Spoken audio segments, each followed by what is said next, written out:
Welcome back to another episode of Where Faith Meets Entrepreneurship and Business. If you're new here, welcome. If you followed us from last week's episode, you know that we talked about overcoming your fears in business. And a lot of times with those fears, we finally get the faith and we go forward, but then we experience a loss. And today, I want to talk about how to handle a season of loss. I would love to tell you that after you have all the raw faith, that you won't have any obstacles when you journey through starting your business or when you journey through your career. But I would be misleading you to tell you that. And so I want to talk about how to handle your losses so that if you stumble upon an obstacle or there seems like there may be something in the future that's going to fail, you can still move forward and you can handle that season with wisdom. You can handle that season with grace, and then you can move forward and triumph in that season despite the losses that you take. It's funny because I started my business, I feel like, with so much faith. And within that, I think I didn't think about what it would look like when the obstacle did hit, because I was thinking like, oh, I have faith for this. I know God called me to it. It automatically means it's going to be successful.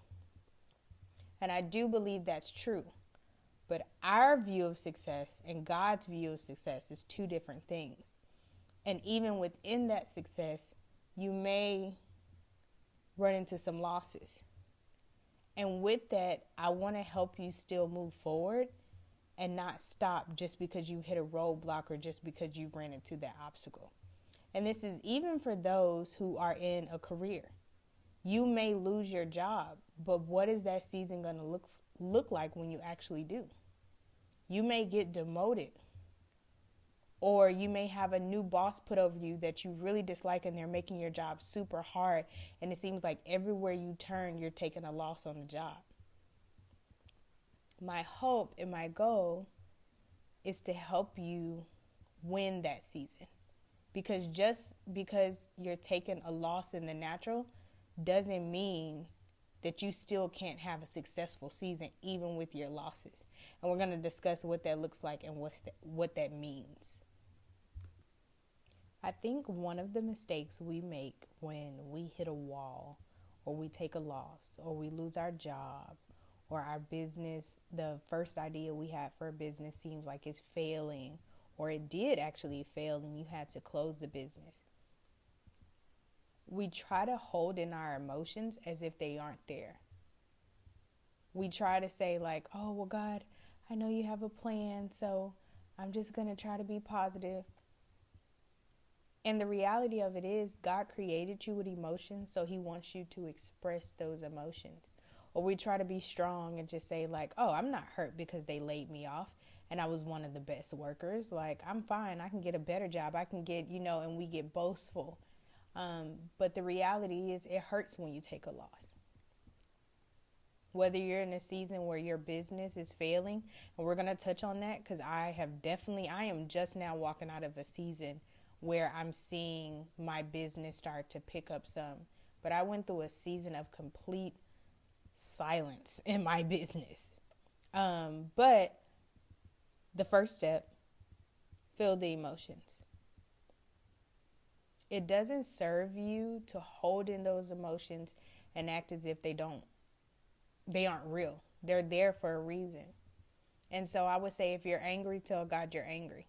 If you're hurt, tell God you hurt. You have the right to be hurt over something that was taken from you that you feel like was taken too short of time, or it was taken and it wasn't fair. It was unjust. No one can tell you can't feel your feelings. It's what you do with those feelings. And so I would tell you, express your pain, whether that's through writing, whether that's through prayer, whether it's through you creating something, whatever you got to do, express the emotions. Feel how you feel. Don't feel bad that you are hurting because you were in a season of loss. But after that, you can't stay there. But God knows that you're hurt, so don't hide it. His word says that God is close to the brokenhearted And if you act as if you're not brokenhearted, how can he be close to you? He knows how you feel. Express it. You're angry. You lost your job. You're afraid. I think that's one of the biggest things too, is people don't talk about the fear that you feel when you lose a job or your business failing. It's a real fear to wonder where you're going to get the money for your bills, for food, for different things. And we know the Bible says, don't be anxious for anything. Don't worry about what you'll eat and what you'll wear. We know that, but that doesn't remove the actual fear. It just now tells us who we need to take that fear to. And this is the time to do that. When you first take that loss, feel all those emotions, express them to the Lord. Tell someone that you're close to and that you can trust how you really feel. The story of Job is so miraculous and sad and beautiful. It's like a bittersweet view because Job went through some very tough losses. He lost his children. He lost his home. He was ill. His health started to go under. Job lost a lot. But one of the most beautiful things about the story of Job is the first 7 days, his friends came and sat with him in complete silence. The Bible says that he was in agony, and in his agony, his friends just sat with him in silence. But they let him feel his emotions. They let him feel his pity. They let him feel everything for 7 days. And so that's my number one tip. Feel your emotions. Express your pain, get silent in front of God, but don't stay there longer than 7 days. Now, I know a lot of people say you can't put time on grief and you can't put time on certain things, but unless you're grieving a loss that's similar to Job's, I think if Job could do 7 days of silence, I think you can give it 7 days of silence, and after that, choose now. It's time to move forward and let's see what this next step looks like. And so the next step I would say is accept that you may not understand. Taking a loss is weird when you're a believer because people will say things like, oh, well, I thought God told you to start that business. And it's like, well, he did. He did tell me to start the business. But he never said that I wouldn't take losses. He never said that everything will go smoothly and I would just have the most ultimate success. He actually says the opposite. If we look in John, one of my favorite scriptures, John 16:33, it says that I have told you these things so that in me you may have peace. In this world you will have trouble. Not you might have trouble, not you could have trouble. It says you will have trouble.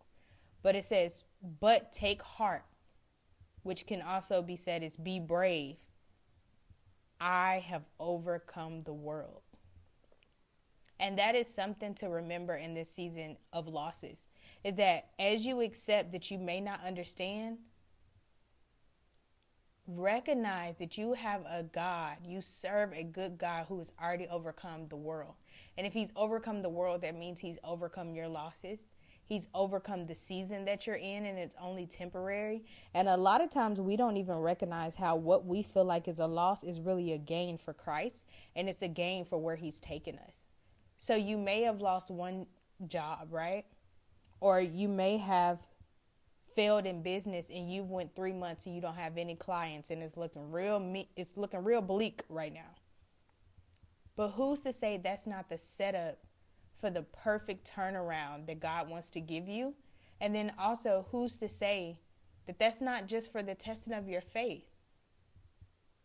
A lot of times we forget that part of being a believer, one of the biggest parts, is our faith. But how do we really know we have faith if it's never tested? If everything always goes well for us, we have no problems, what faith are we testing? What do we really have faith in? It's when things come and they get a little shook up. That's when our faith is tested. That's when we really get to see if we believe what we say we've been saying for so long. We can recite scripture. We can say oh, God is good all the time, and all the time God is good. We can say that. with no hesitation. But what happens when it feels like God isn't good? What happens when it feels like he abandoned you? You know his word says, I won't leave you or forsaken you, but what happens when it feels like he left you? God, it doesn't make sense. I'm doing everything you told me to do. You told me to come out here. You told me to move to this state and take this job or start this business. You told me to quit my job and you will provide for me, but yet I'm standing out here in shallow water and I'm still drowning. And that is where the testing of our faith come from. And that is also where we get to share in the suffering of Christ. I know it doesn't feel good while you're in it. But just think if like my part to play and your part to play in being a believer is being able to test our faith and now being able to share that testimony with someone else so that they come to Christ and they come to know Christ. Because a lot of times we don't think about that in business. We lose $500,000. We're thinking about the mortgage. We're thinking about the car. We're thinking about all these other things. We're not even thinking about the person that God is going to use through our testimony. The word says that we are saved by the blood of the Lamb and the word of our testimony. But if there's no test, how can there ever be a testimony? So accept that you may not understand, but know that this is for your good. There is nothing that God does that is not for your good. He withholds no good thing from you. So if you don't have it right now, if the business isn't booming right now, it'll get there. We have to trust the Creator in everything. Whether you own a Fortune 500 company or whether you own a small Etsy company, you have to trust the Creator with everything, especially your losses. Because one thing I will say is the enemy does such a great job in a season of losses or a season of loss to expose or try what he thinks is exposing all your weaknesses. You weren't good enough. You didn't do enough. I told you this will fail. All those things, he comes and he shoots them back at you. And then he even starts to shoot back at you. Oh, well, if God was so good, why did you fail? Why did your business fail? Why don't you have enough clients? Why can't you pay your rent?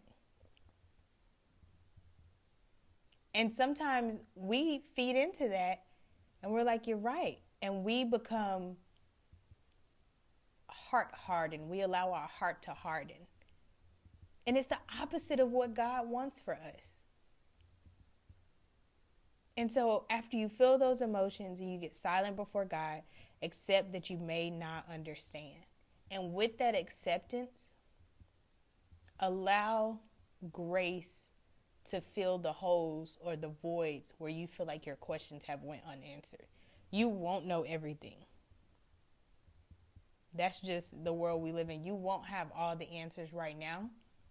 But more and more and more as God unveils his plan for you, his plan for your business, his plan for your career, you'll start seeing what he was doing behind the scenes. Because he can see everything. He's the Alpha and Omega. He sees the beginning from the end, right? So he sees why you had to leave that job. One of the things that's coming back to me is I visited New York. And when I visited, I went to the 9/11 Center. And when I went there, you hear the phone calls of, you know, the people who left voicemails to their loved ones. But you also get to see the interviews from the people who were late that day. Or they took the wrong train that day. Or they were sick that day and they didn't come into work. And probably sitting in their bed, they're like, God, why am I sick today? I'm miserable. I'm ill. But they couldn't see that he could see everything and they didn't need to be there that day.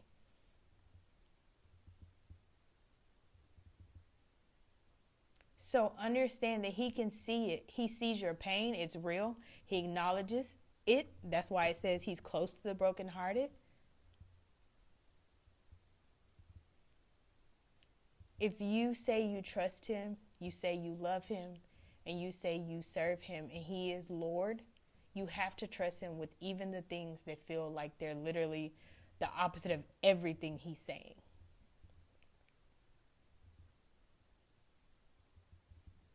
The third is move forward. Ask God for your next steps and now move forward. I feel like this topic is so, like, I don't know why I feel like this is like so heavy, but it's not. But it's not. I just feel like it's so real for the season of life that I see so many people in right now. There are a lot of people taking losses right now. And a lot of people don't know who to run to, what to do. But this is the season that you run even closer to God. When it looks like you don't have enough, run closer to him. When it looks like you literally have nowhere to go and you're so lost, run closer to him. And when I say run closer to him, I mean get in his word. Get in his word. Allow him to pour wisdom into you to what to do next. As much as, you can get angry at God and you say, like, you brought me out here. I went out on faith. And now I'm failing and everything looks crazy. I don't want to talk to you. But literally your next steps are with him. The next steps that he want to give you are with him. And so that's why I say ask for next steps and move forward. God doesn't waste anything. That's what's so beautiful. I love him. God does not waste anything. So even your losses or what feels like a failure to you will be used. And it's so funny because we can hear this all day long from the celebrities on TV. We hear Oprah talking about she got fired. We hear other actresses saying, I didn't start till I was 35. We hear some even saying, I didn't start into my 50s. And we hear them and we're astonished and we're like, oh my gosh, these stories are so amazing. But then when it's us, it's like, oh no, God, you left me. Oh no, God, you don't care about me. But it's like, it's part of his plan. And his plan is good for you. It says it in Jeremiah 29. To give you hope. And an expected end. Your expected end is not failure. It's success. But the way that God sees success and what we see as success is two different things. And we see that in the word. He declares, Isaiah 55, I believe it's 8-9. It says that for my thoughts are not your thoughts, neither are your ways my ways, declares the Lord. As the heavens are higher than the earth, so are my ways higher than your ways, and my thoughts higher than your thoughts. What looks like failure to you is seed going into the ground. And your tears, because you got to feel those emotions, they are watering the seed that you sowed. You showed up. You did it. You did your part. Now allow God to do his. As Easter is coming up, we think about the resurrection.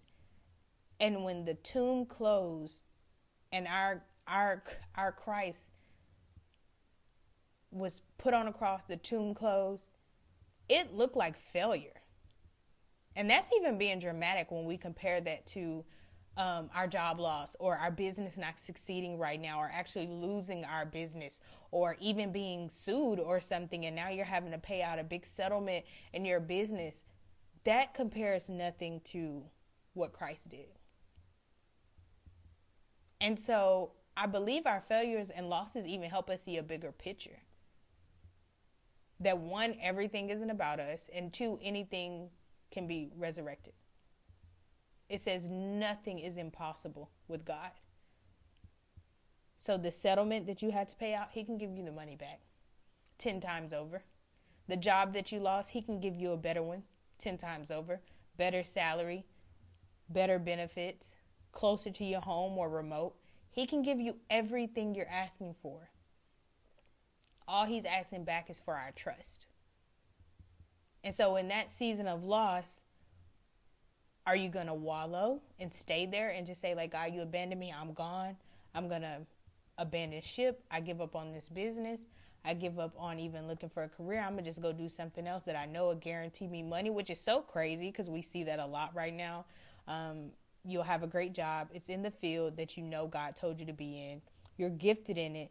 You lose your job and you'll see people start going to get certificates and taking courses and things that they literally don't have any interest in, but it is the illusion of this big bag a $90,000 salary, $150,000 salary, $70,000 sign-on bonuses. And they're like, that's what I want. I want the money. I want to know that it's successful. I want to know that I'm getting paid enough for what I'm doing. But you don't even love it, and you're not gifted in it, and it's not what God called you to. And the enemy will use those moments when you have failure and when you have loss to try to lead you away from the plan that God has for your life. And for us and those who serve God, we don't want that. We want to stay on the path that He has set for us and that He has set for our life. And so I'm not saying that it's going to be easy, but I am saying that we get stronger and we're built for this. There's nothing in this world that God will call you to that He won't see you through. Nothing.